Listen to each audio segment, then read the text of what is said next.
ఉన్న బంగారాన్ని విడిపించి ఆ రోజు ఆన్లైన్ రేటుకే మేము కొంటాం. Sharma gold company. కామారెడ్డి జిల్లాలో ట్రిపుల్ మరణాల వెనుక రహస్యం వేయటం లేదు. బిక్కనూరు ఎస్ఐ సాయి కుమార్, కానిస్టేబుల్ శృతి, కంప్యూటర్ ఆపరేటర్ నిఖిల్ ఎందుకు చనిపోయారన్నది ఇప్పుడు మిస్టరీగానే ఉంది. అయితే వారి వాట్సాప్ చాటింగ్ లో సంచలన విషయాలు వెలుగులోకి వస్తున్నాయి. శృతి, నిఖిల్ ఆత్మహత్య చేసుకోవడానికి ముందుగానే సిద్ధమైనట్టుగా తెలుస్తోంది. నేను ఆత్మహత్య చేసుకుంటానంటే నేను చేసుకుంటానని, కాదు ఇద్దరం కలిసే చేసుకుందామంటూ ఇరువురి మధ్య బలవన్మరణంపై చాటింగ్ ఉన్నట్లుగా సమాచారం.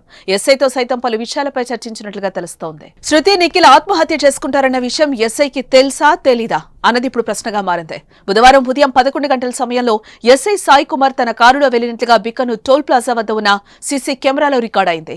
మధ్యాహ్నం 12 గంటలకు కామారెడ్డి మండలం నర్సన్నపల్లి శివారులో ఆయన్ని శృతి, నిఖిల్ కలిశాక అక్కడి నుంచి 1 గంట ప్రాంతంలో అడ్లూరు ఎల్లారెడ్డి పెద్దచెరువు ప్రాంతానికి చేరుకున్నట్లు సెల్ ఫోన్ సిగ్నల్స్ ఆధారంగా గుర్తించారు. వారు ఆత్మహత్య చేసుకుంటే వారిని కాపాడేందుకు ఎస్ఐ చెరువులోకి దూకి మరణించారా అనే అనుమానం కూడా వ్యక్తమవుతోంది. ఎందుకు అంటే ఎవరి ఒంటిపై కూడా గాయాలు లేవని, ముగ్గురు నీళ్లలోని మునిగి ఊపిరాడక చనిపోయారని పోస్టుమార్టం నివేదికలో వెల్లడైంది.